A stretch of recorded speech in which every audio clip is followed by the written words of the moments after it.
You are a chicken. Yes, you. You look around and sometimes wonder why your owner takes such good care of you. At first, you're not sure, you're skeptical. What if he sends you to the slaughterhouse? You've never been there. But you know very well, none of your friends have ever come out of that place. You remain on high alert for when that fateful day might arrive, but it never does. Days go by and then weeks, months, even years. You are now convinced your owner loves you more than any of these other chickens, and he would never do anything bad to you. Each passing day is additional evidence to say that you will live for the next 1,000 days go by like this, 1,000 beautiful days until, of course, 1,001st day, when the illusion of safety breaks, and you end up on someone's dinner plate. You should have never crossed the road. Now imagine how betrayed the chicken must have felt when it was being taken to that terrifying part of the farm. Given the 1,000 days worth of evidence, the chicken's trust and its owner was ironically at its highest level when it was eventually slaughtered. Perhaps if it wasn't so foolish to believe that it was special or unique, maybe it would have at least been spared the feelings of betrayal. That one final day completely changed the outlook of the chicken's life. That one piece of evidence outweighed the previous 1,000 days, and it's not even a contest. This is something known as a black swan. A single event or observation that comes as a surprise with disproportionate consequences. Radically changing our outlook about something. People used to think that swans could only be white, until they saw a black swan, which basically reshaped the way people thought about what is out there. Nassim Nicholas Taleb wrote a book called The Black Swan, The Impact of the Highly Improbable, to study this very phenomenon, and shine light on how vulnerable we are to black swans, and how we are only becoming increasingly more vulnerable with each passing day.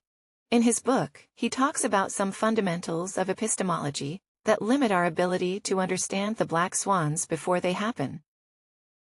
But first, let's talk about why our modern society, as technologically advanced as it is the perfect nesting place for a black swan event. Let's say we're going to weigh a few 1,000 people. And at the extreme end of that sample contains the heaviest person in the world, so long as that person is subject to biological constraints, like the rest of us, it doesn't really matter how much he or she weighs, let's say 2,000 pounds. Now, how much do you think that accounts for in the total weight of all the people we weighed? The answer is probably less than 0.5%. It shows that even a crazy outlier like a 2,000-pound person doesn't really overwhelm. The average Taleb calls this ecosystem mediocrity, to refer to how the mediocre measurements of the average person do mostly represent all measurements quite well. Now, let's conduct the same experiment. But with wealth. Let's gather a few people and include just one of the 3,000 or so billionaires in that list. How much do you think that billionaire accounts for in the total wealth of all the people in that sample? An overwhelming majority, almost always close to 99%. Contrary to the first scenario here, the outlier overwhelms everything else. Taleb calls this world extremist, as it rewards a few people extremely well, but leaves basically nothing for the others. Taleb says that the modern world is composed of circumstances that are geared towards extremism, not mediocrity, because money for all intents and purposes is just a number in someone's book. The vast majority of money is completely digital. It's not subject to physics laws or biology, to constrain it to minimal variance. Sure, most people don't make that much money, but a few people can make a lot of money. Similarly, if you want to consider musicians, most musicians don't sell that many albums. But a few artists sell quite a few.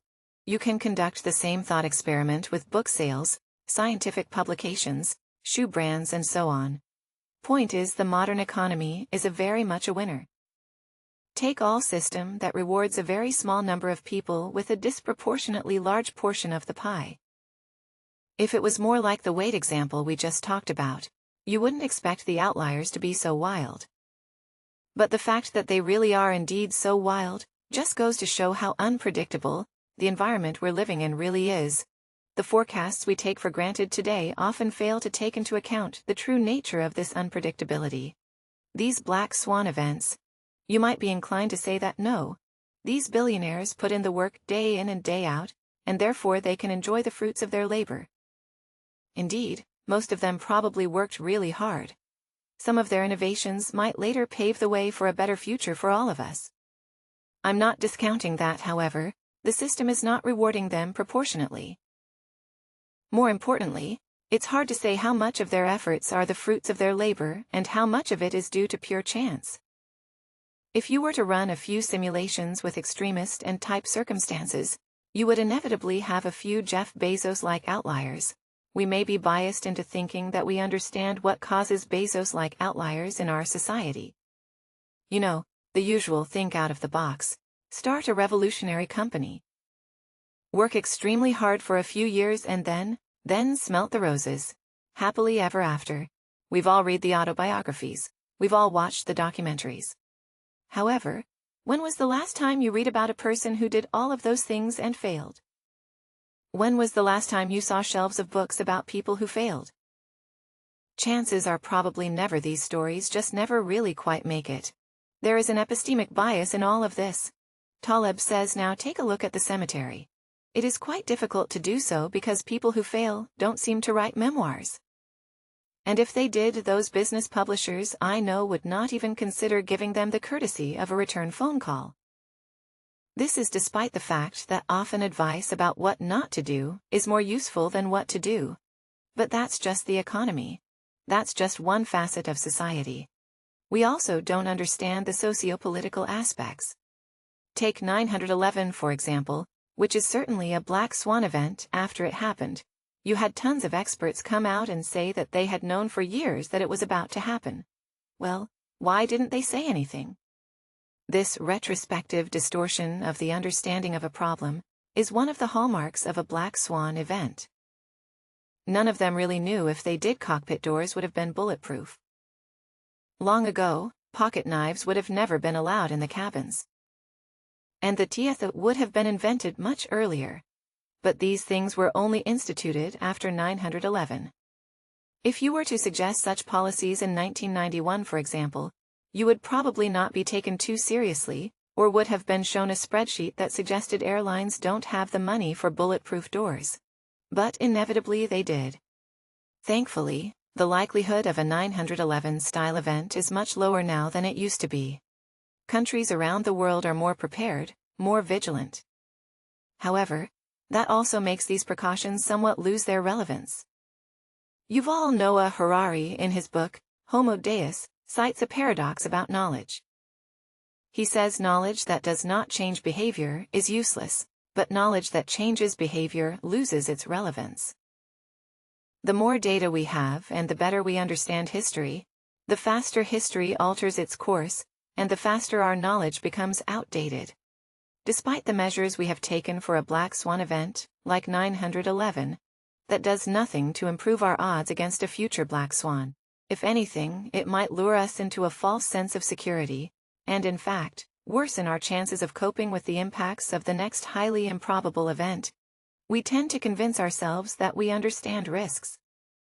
Once we have understood a game of dice or blackjack. However, trying to approximate the risks in real life with the same methods used in a closed-loop artificial game is simply oversimplification, a mistake that we commit daily. This Taleb calls is the ludic fallacy. We learn simple games and immediately conclude that the stock market works in the same way, even though one of these things lives in mediocrity, and the other lives in extremist. If the markets were well understood, do you think something like GameStop or AMC would have ever been allowed to happen? Sure. Short squeezing is not a particularly new phenomenon, and yet even a non-black swan event such as this one left even the smartest hedge fund managers scratching their heads and practically chasing bankruptcy. This false sense of understanding makes black swans that much more dangerous. There are other reasons why we are increasingly more vulnerable to black swans, Taleb said. Whereas in the past, people might have been studying different kinds of literature and diving deep into a locally developed set of ideas, today, arguably the most read book is Harry Potter. That's of course not to say Harry Potter is a bad book or anything, but it goes to show that we are much less in tune with each other's ideas, for better or for worse. For the most part, everyone is dealing with generally the same ideas, That, coupled with the rising complexity and reach of technology, means when something fails, it fails for more people than ever before. The Pakistani government tried to shut down YouTube in Pakistan. It ended up shutting down YouTube worldwide till we cited, "We don't understand these things." That's just one way for technology to fail. But it goes to show how interconnected things are. And while it is often touted as a plus given, sufficiently poor luck that can really spell doom for us all. Take coronal mass injections as an example. These are regular bursts of radiation from the sun that scientists on Earth know and expect. The largest coronal mass ejection ever on record is the Carrington event in 1859. Its effects were mostly felt by telegraph operators, who had some of their equipment burnt from the sudden surge. Most of the world went on without a hitch. On the other hand, if a Carrington-class event were to occur today with all the grids, electric cars and equipment that we now have, the damages would be in the trillions of dollars, and repair could take decades if at all possible. And with each passing day, with each little transition into an electric future, we're becoming more and more vulnerable to such an event. The thing is, this isn't even a Black Swan event in 2012. The likelihood of a Carrington event in the next decade was calculated to be at around 12%. And yet, despite that high probability, we're not particularly prepared for such an event, given the esoteric nature of its risk, seemingly low probability, but high impact. Despite all the mounting evidence, we'll have a very hard time convincing governments to make modifications to power grids to avoid catastrophic failures. So if that's how little we care about an event that we know is bound to occur, eventually, imagine how unaware we are of a true black swan. The chicken in the farm, were it to somehow be spared by some miracle, would never trust another human being ever after the betrayal it endured.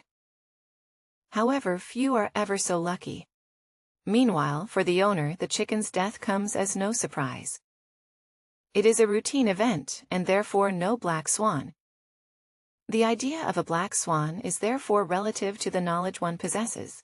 Hence, our objective is to try and be in the position of the butcher, not the butchered. Taleb says, "I worry less about advertised and sensational risks, more about the vicious hidden ones." Of course, the idea of a black swan also incorporates good things such as wildly unlikely positive outcomes of chance, otherwise known as life. The odds of being born are 1 in 400 trillion. But to be fair, I just unfollowed my own advice. Such a thing can't really be predicted, can it? For all we know and for all we don't, being born is an unimaginably unlikely event that nobody really predicted. So if you are alive, whatever that means in the end, we're actually all the black swans we've been trying to avoid the entire time. Ironic, isn't it? Black swan events are by nature unforeseen and unavoidable.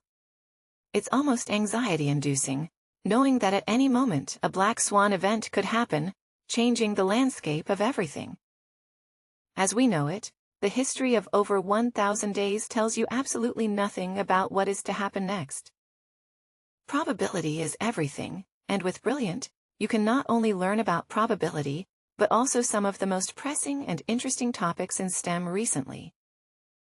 Brilliant has improved the interactivity of some of their best courses, with their newly redesigned Mathematical Fundamentals course. You can learn the foundational ideas of algebra, number theory and logic that come up in nearly every single topic in STEM. After that, I'd recommend you check out their courses on probability. There is a bunch of them, but I honestly believe that learning to think of things in terms of probability will give you a much better perspective on life. We all learn differently, but I think we can all agree that the best way to truly learn and retain something is by doing it with Brilliant's interactive courses. You can learn a new skill or topic in as little as 10 minutes. Brilliant has courses in math science and computer science for learners of every skill level, beginner or expert. If you're interested in becoming a smarter person, overall visit Brilliant.org/aperture to start learning for free. You'll also get 20% off our premium subscription, which will unlock every single course Brilliant has to offer. As always, you'll be supporting yourself and my channel at the same time.